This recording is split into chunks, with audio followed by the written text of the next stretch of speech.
Welcome to Dental Business RX. Practice success in 30 minutes or less. Thank you for calling ABC Dental. This week's episode is a listener Q&A about hiring. Now, I get a lot of questions on the subject of staff-related issues, let's say, from hiring to onboarding to training questions to, how do I know if this person's going to work long-term? How do I manage my staff, etc. So I figured in order to keep the episodes manageable, we'd start off with the beginning of the process, which is the hiring process. I'll do future episodes where we pick up with some of the questions I get on these other subjects. But I figured it'd probably be best just start with the beginning. We'll start with hiring and we'll go from there. Yeah. So my name is Jeff Bloomberg and I'm your host. And the way I'm going to do this is I'm taking the questions that I get most frequently, the most commonly asked questions. And obviously they're asked in different ways, but the nature is generally the same. So I think I'll just jump right into this. We'll start off with question number one. This is the question I tend to get asked the most, which is, I'm having trouble finding qualified employees. Can't find qualified employees. When I advertise for front desk positions, I get people with no experience and few job skills, or I get little or no response. So that's the question I tend to get the most. Not enough prospects coming in, especially for administrative positions, or you get people with, very, very few job skills. Maybe they haven't been in the job market long or they have no experience. All right. So let's take a look at this one. Well, let's start with the not getting enough prospects in the beginning. Like I put an ad on Indeed or somewhere and I get little to no people responding to my ad. So what could possibly be wrong there? Obviously, it could be the venue that I'm placing that ad. Maybe where I'm placing that ad isn't just, I'm placing it in the local newspaper or on a local website or something like this. But assuming I'm placing it in a place where I tend to get responses, I know right now Indeed is sort of the thing everybody uses. It used to be, if we can go way back, it used to be monster.com or Career Builder. Some areas Craigslist still works, it really depends. But, let's say you're using something that it should be getting you responses. All right. So you're going on Indeed and you're getting nothing. You're getting 3 people respond. Well, there could be a couple things wrong. Number one, the ad itself could be problematic. It could be too complex. It could be too wordy. It could not really attract attention. So there's a few things you want to look at here. Number one, if you're trying to get prospects, what are you doing? What is it in essence that you're doing? You're marketing. So if let's take this out of the personnel arena for a second and put it into new patient marketing. If I'm advertising for new patients, I'm expecting to get people calling my practice to come in as a new patient. They want to get their teeth cleaned or whatever, right? So I know my marketing's working if I'm getting phone calls. So if I'm advertising in what should be getting me responses and I'm getting no phone calls or I'm getting no emails or no responses, there's probably something wrong with my ad. So what I would do is I would take a look at my ad to make sure that, yes, it's descriptive of the job, but is it attractive? If you were a potential prospect who, wanted to work or was looking for a job, would you respond to this ad or does it read like stereo instructions, right? It could be completely boring, doesn't attract your attention or doesn't make you want to read it. So that'd be the first place I would look. The ad itself might be too complex. It might be difficult to read. But that's where I would begin. Does it really capture the spirit of your practice? And if you want, I gave these a few episodes ago. We have some sample ads you can download for various positions in the practice. I'll put them as a download on the episode webpage. But that'd be the first place I would look. The next thing I would look at is especially, let's take something like Indeed for a second. So one thing that is happening with Indeed, this is just the feedback I get from our power client managers who work with MGE clients, right? Which is the filtering system on Indeed is not necessarily your friend. Let me give you an example of this. So let's say you're advertising for an EFTA, a hygienist or an associate. So there's different filters you can use on a platform like Indeed, like must have a license, things of this nature. Clicking those filters for whatever reason, and I don't know why, maybe the person submitting the resume is not clicking certain buttons they're supposed to click, for whatever reason is cluing out a lot of potential prospects. Like for instance, we've had clients unclick the must have a license filter on Indeed for a hygienist or an associate, and get more responses for hygienist and associate. And you might think, oh, well, they're getting a bunch of people without a license. And of course, these people have to have a license. No, that's not true. They're getting hygienists who are actually licensed hygienists by unclicking. They're getting more. So for some reason, the filtering system, I'm thinking it has something potentially to do with the person submitting their resume and it doesn't match you guys up. But one thing we recommend with Indeed is don't have any filters of any kind. Do the filtering when the person comes into the practice. But you're not going to be able to filter people if you don't have enough people responding. So that's one thing we recommend. Don't use filters when you place ads on Indeed. Another thing with Indeed too is you probably want to try doing some free ads. I know normally you want to sponsor your ads, but try a few free ads. You might actually get more responses, believe it or not, than doing the sponsored ads. It's just something to try if you're trying to generate more prospects. So we've got the quality of the ad itself, as well as don't have any filters on anywhere that you're advertising. I mean, sure, if you don't have any filters, you might get some people. We've all had that experience where you place an ad for a hygienist and you might get a phone call.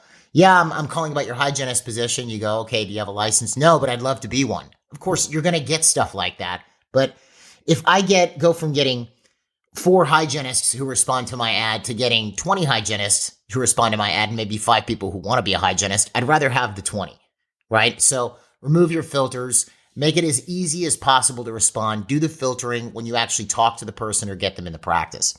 The last thing on placing ads, if you're going to include pay rate in your ad, you got to do your homework on this because that could be cluing out a lot of the prospects you're getting. There's a real disconnect in the salary world, in the employment world right now with regards to salaries. And I brought this up several episodes back when I was looking at hygienists. And I think I looked at ads for hygienists in Southern California, Chicago, New York, and Miami. And I looked at what people were advertising for these positions. And then I looked at what a website like salary.com said the low, median, and high salaries were for that area. Now, I've been a big fan of salary.com for a long time. If you go to it, it tells you, you pick a position, dental assistant. It'll tell you this is the low salary for this position in this zip code, the median salary, the high salary, right? Okay. So what was happening, though, is let's take one example. I took Southern Cal, and salary.com had the high salary in that area at it was like $48 or something. It's in the episode. But then when I looked at what people were advertising to pay in that area, it was $60 to $65 an hour. And I talked to a client who practiced in this specific zip code, and he was hearing 65 to 70 is what the ask was from potential hygienists, right? So there's a real disconnect on pay rate. It's like that. It's sort of like almost you can imagine like cracking a whip. The wave goes through the whip.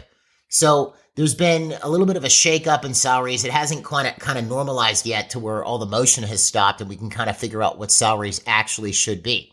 So if that's the case, you have to sort of figure out what is your market paying. So what I would do if I'm advertising for a position, and this is what we do, is we take a look at what are people in my area advertising for that position. So if you're looking at hiring a receptionist, look at what people are advertising they want to pay a receptionist. Now, not every ad is going to have pay in it, but some will.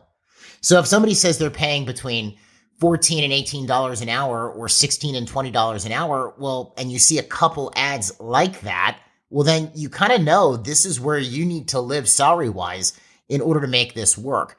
You generally want to gun for the top third, at least be over the 50th percentile. If you want to, pull in decent prospects who are somewhat motivated to work, right, in your office. So that you have to do your homework. You can't depend on what people say the going rate is. You have to, the way you're going to know is look at what people are actually advertising for in your area, and you'll get an idea of what it is that you should be paying. Now, I've been asked, should I offer more? Not necessarily. If I saw, for example, let's say someone was looking at hiring a treatment coordinator and people were advertising. There were 3 or 4 ads for treatment coordinator and the average hourly rate was $20. Well, then I'd probably advertise around $20. Yes, I'm part of the crowd at that point, but fine. I'm going to probably get some people who apply because there's no difference really in my ad from other people's ad as far as pay. Whereas if I'm advertising for 16 or 18 and 3 other people are advertising for 20, I'm probably going to be the last ad they respond to. So you have to do your homework on this pay rate.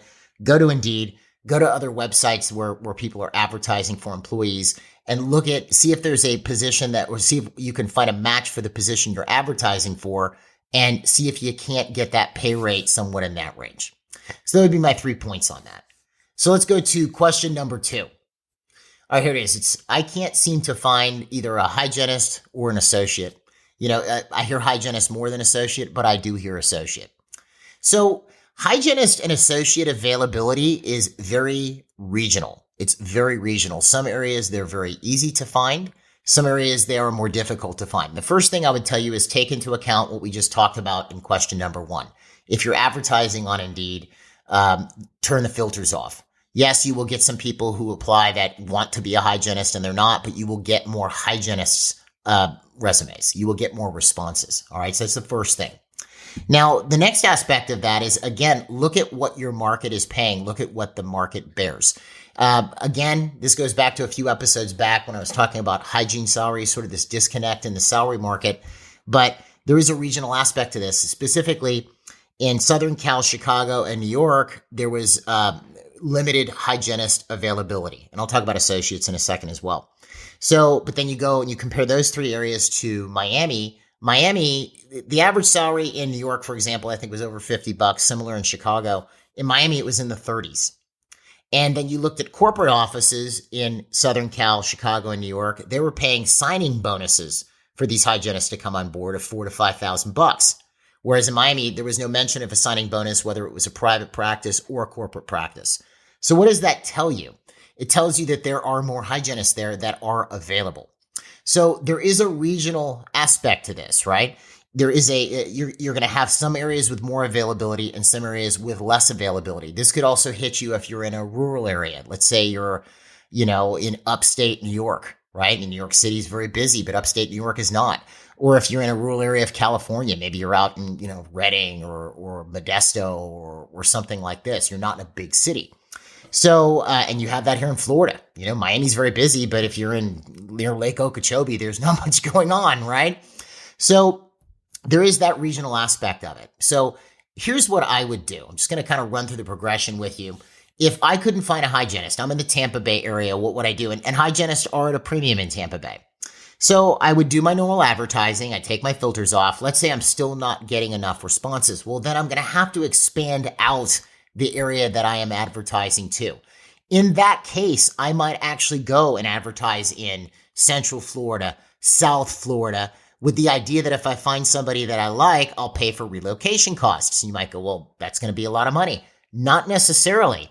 Let's say I find a killer hygienist and I fly them up for a few weeks and put them at a Residence Inn or something like this because they're in Florida. They're licensed to practice in the Tampa Bay area. They just happen to be practicing in Miami. They're licensed to practice in every aspect of this, or every area of the state, rather.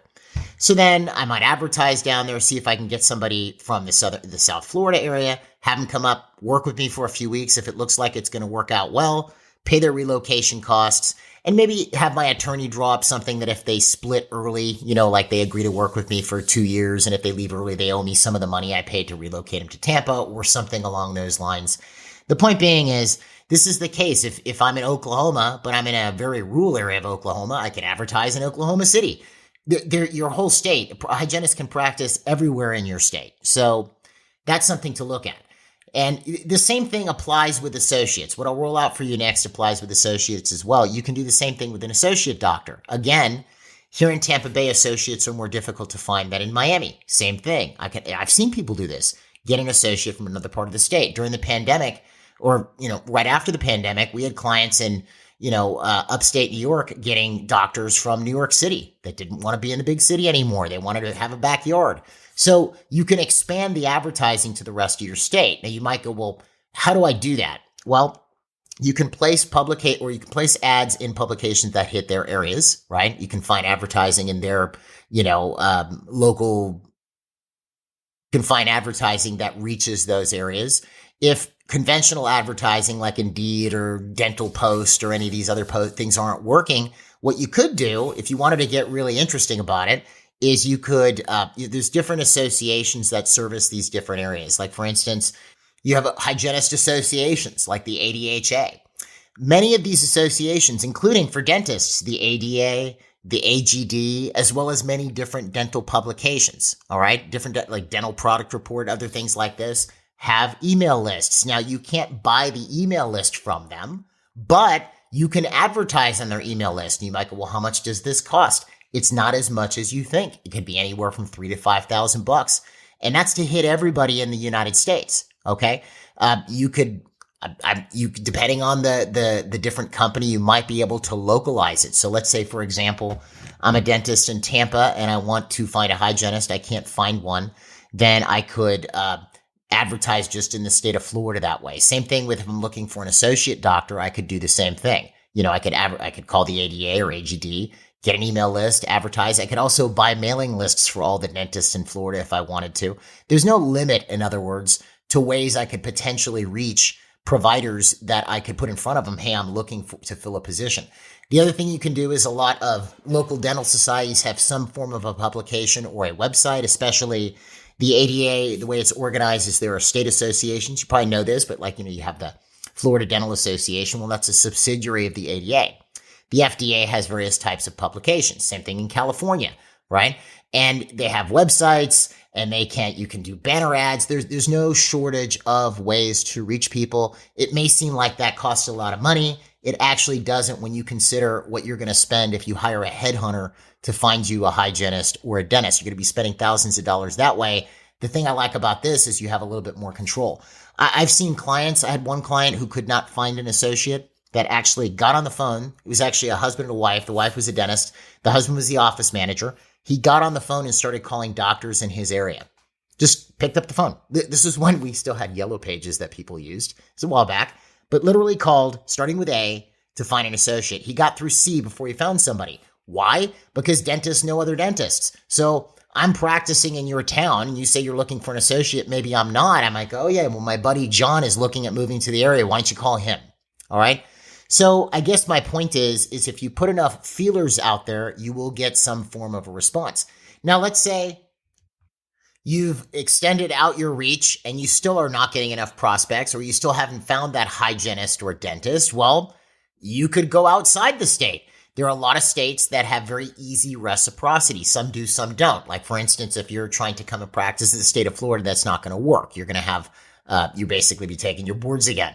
Whereas other states, the reciprocity is very simple. It might just be an application, or you take a simple, I think there's one I can think of where all you do is take a jurisprudence test, right? If you've been a practicing dentist. So you could advertise beyond your state, maybe to the adjoining states, to find somebody who might be interested in coming into your practice. You could go full out, like I mentioned with these emails, you could hit pretty much every doctor in the U.S., and then you're going to get somebody who's going to respond. My point being is there's always going to be somebody that you can get in. And I know this is very U.S. centric, the way I'm explaining how to do this, but I'm sure you can adapt this to wherever you're practicing if you're listening outside the United States. All right, so then we get to question number 3. Salaries in my area are getting way too high for all positions. Any suggestions? All right, so we had this salary disconnect I talked about a little bit earlier. Obviously there's been a ton of inflation the last year and a half. I started talking about it last August. I think I did a video on it and an episode on it. So you've got inflation hitting your prospective staff. Obviously, it's hitting your office between marketing costs, lab costs, supply costs, etc. So, and I have a couple episodes also on salary as a percentage, right? Where it should not exceed 22.5% of your practice's revenues, excluding the doctor and associates. But this is where, again, you have to take a look at both inside and outside the practice. If, let's say, salaries for a receptionist, let's say I used to pay back in 2019 $14 an hour. If I wanted a good receptionist, that's what I had to pay. And now those salaries are $17 to $18 an hour, which is not unusual. It's not unusual based on what's happened since 2020. Well, I could look at that and get upset about it and go, well, that's just terrible and it's wrong, etc. But there's a reason those salaries are the way they are. It either means A, that's what people are willing to pay because that's what they're advertising for. I would look at the ads. If I have people asking for a certain amount of money, look at what people are advertising for. If that's what people are paying, that's what people are paying. But then I have to look at it, well, how does that relate to my business? So if I have people asking for, 20 to 20% more in salary than they used to ask for 3 years ago, well, then my fees have to change commensurately. My fees do. What I'm charging has to change. Otherwise, I'm eventually going to be priced out of the market and I won't be able to hire anyone unless I have, robots doing things like some of these fast food chains are doing. It's not going to work, right? So this is where you just have to get a bit smart about this, specifically with relation to revenue. Sure, the salaries are higher as a percentage of your revenue, but have you done things to up your revenue? And I'm not just talking about marketing more or whatever. I'm talking about basic things. Have you edited, have you raised your fees in the last 3 years? And have you raised them commensurately with inflation? Like you should have at least had since 2020 a 10% plus fee increase. I would say 10% is safe. Okay. Since 2020. So if you were charging, I don't know, $1,200 for a crown in 2019, you should be charging $1,320 for that same crown, possibly higher. The other thing that tends to happen with fees is, the way fees are set is completely arbitrary. Most doctors will go into practice and they kind of find out what the last person was charging. Maybe they keep charging what that person charged. Maybe they find out what their friend's charging. Maybe they pay to have a fee survey done. There's no set standard way of doing it. There should be, but there's not. So you end up with people with fees that maybe when they opened at first were workable, but then they don't really raise them appropriately as the years go by. And then we see this with clients all the time. Well, they'll come in as a new client and we'll look, and a lot of their most common procedures are in the 40th percentile or lower as far as fees. If you're familiar with these fee surveys, things like the Wasserman Guide, which I'll put a link on the episode webpage. I have no commercial connection with these folks, and it's a very old school guide, but it's the most comprehensive area I've found to get localized fee reports like for your zip code. But the Wasserman Guide, for example, they lay out what the fee schedule should be in your zip code by percentage. In other words, they'll do percentiles. So if you're in the 50th percentile, let's say for your adult pro fee, and you're charging, I don't know, $130 for an adult pro fee, and you're in the 50th percentile, what that means is that 50% of the people in town, half charge the same or less than you do, and half charge more. So if you want to live in the 60th to 70th percentile, you'd have to raise your fee. So I would definitely recommend you do a thorough fee survey on an immediate basis on the most common procedures that you perform, because that's what you're going to be charging the most. I've talked about this before in raising fees. If you find that you're let's say you have a procedure that you charge $200 for and you really should be charging $400. You might do an incremental fee increase to not freak everybody out too quickly. But it's definitely something that you should be keeping on top of, especially when you have very active inflation. You should be doing it more frequently. You might want to be looking quarterly or every other month or something like that during this period until inflation cools off a little bit to make sure that you're actually keeping up. And keep in mind, any fee guides that you're going to get don't necessarily, these things were probably made in 2021 at the end of the year. So they haven't kept up with the inflation for 2022. So you might even adjust it even a little bit further. The next thing is if, with regards to salaries is, your fees not being adjusted would be one thing. The other would be a lot of insurance participation, which I've talked about a lot. I'm not going to spend a whole episode on this here. I'll just, say a thing about it real quick. The biggest argument I have with having an insurance company fixing my fees, if I'm participating in a PPO, is, I may not like the fee, but the biggest argument I have against it is I can't imagine someone exterior to my business controlling what I can charge. That's always been my biggest issue. I mean, obviously the fees are too low and whatever, but if you have another company controlling what you can and cannot charge that has no interest in the success of your company and isn't on site to know what's best for your company, because it's essentially what's happening with an insurance company, that just really does not work. I mean, what should control your fees is the market. You could take this to the extreme. Let's say the average fee in your area for a crown is $1,400 and you're like, well, I'm going to charge, $4,000. I mean, I'm sure some people would pay that, but that might be you're pricing yourself out of the market. So the market forces should control what you charge. The other side of this, when you get this heavy disconnect, you have offices that the correct fee for a crown is $1,400, let's say, for their zip. And all the insurance company is going to pay and all you agree to accept if you're a participating provider is $850. And we know that a lot of these insurance companies have lowered fees in the meantime as well. Well, that's going to have a ripple effect through your practice. I've mentioned before that if your average write-off, it's just some basic math.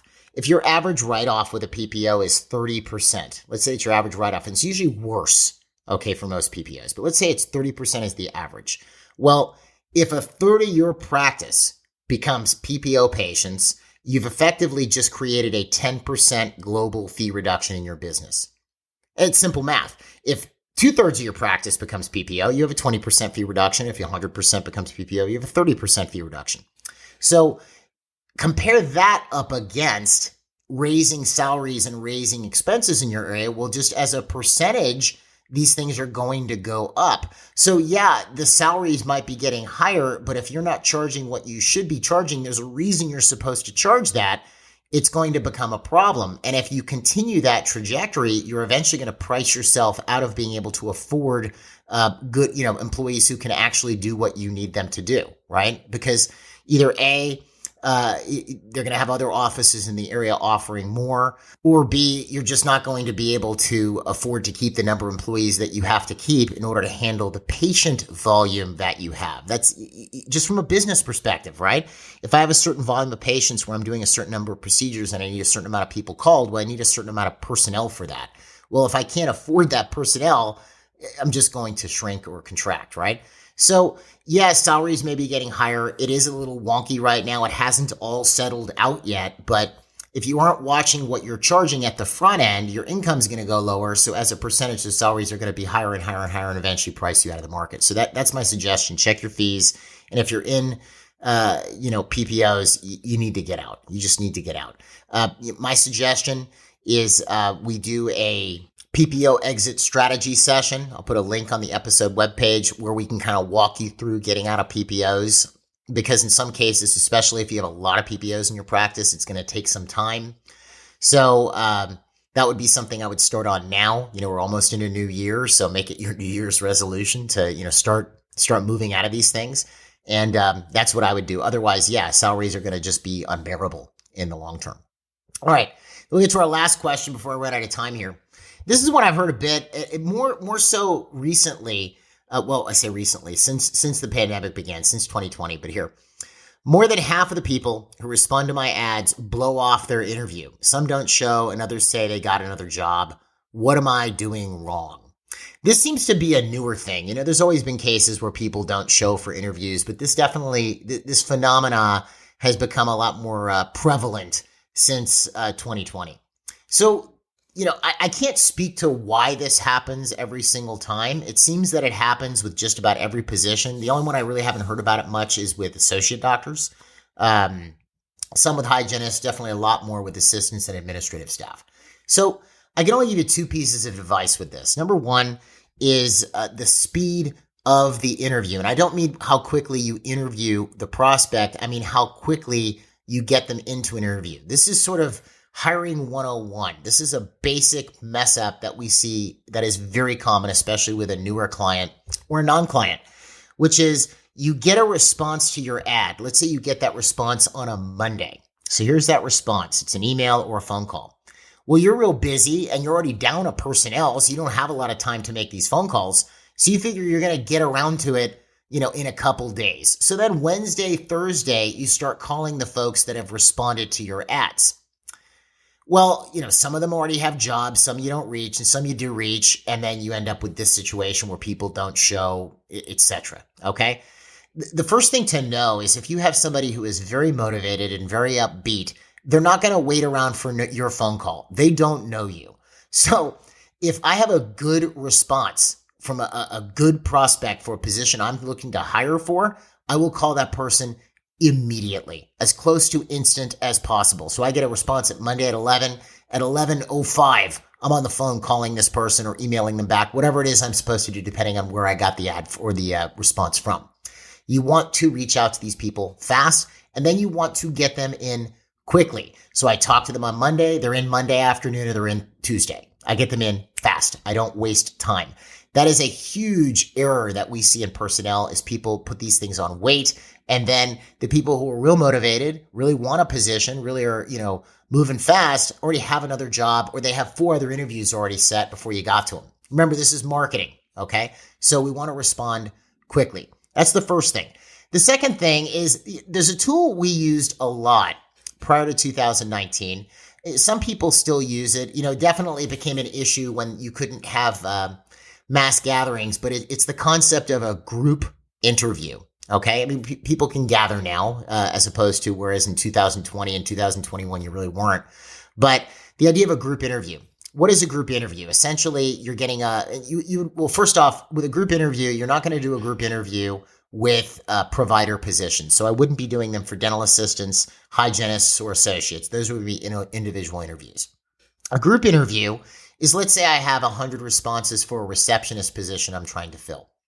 All right, well then I'm going to call these people in for a group interview. There's a whole process on how to do it. I'll put, we have a little handout on it. I'll put it on the episode webpage if you want to download it to check it out. But essentially what it is it sort of filters personnel very quickly. Say you have 10 people, they show up for the group interview, they sign in. You go and you explain the job as the first thing. Why? And I recommend this in any interview. You're going to explain the job really quickly off the bat, what it pays, what it involves, what the hours are. Because if you have somebody who isn't, can't work the hours, doesn't want to work for that pay, doesn't like the job duties, you're going to filter those folks out right away. I would recommend this in a one-on-one interview too. Let's say you sit down with a hygienist and you really want your hygienist to help with sales. And you explain to this hygienist at first that, well, here's what I expect of a hygienist. Obviously, do great hygiene on my patients, and scaling and root planing. And I want them to provide oral hygiene instruction. I do want you to help me with case presentations and acceptance. Oh, well, I don't sell. I don't like selling. Not my thing. I'm comfortable with oral hygiene instruction, but I don't like talking about dentistry.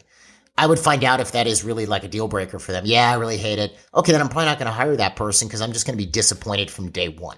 All right? They already don't fit what I want in my business. So with a group interview, you're going to do something similar. You get up, you describe the job.